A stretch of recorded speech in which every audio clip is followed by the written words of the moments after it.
Copy দেখতে আসছো? ও copy দেখতে আসছো তাহলে? খুবই বড় বড়। ভালো হবে, সমস্যা নাই।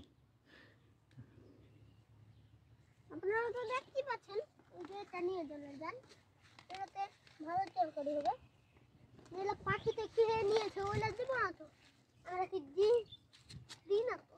দেখো তো পাখির খাওয়া গেলা কি করিস রে? এটা বেচে দেখি খাও। ওগুলো তো বিক্রি হয়? হ্যাঁ 10 টাকা 20 টাকা। 10 টাকা 20 টাকা? হ্যাঁ তাহলে চলছে। ভালো তো। একটু একটু না এগুলো কাটা ফেল দিবে, বকরি তো ওখান দিয়ে দিবে খাই লিবে। বকরিতে খেয়ে লিবে মানে ছাগলে খেয়ে লিবে? ছাগলে খাই লিবে, একটু কাটা ফেল দিবে খাই লিবে। কাটা গুম করে এদিকে এদিকে খাই লিবে। এই কপিগুলো দেখো খাই লিবে। দেখো এই কপিগুলো দেখো কত ভালো খাই লিবে। আসো আসো চলে যাবো বাড়ি যাই, বাড়ি চলো।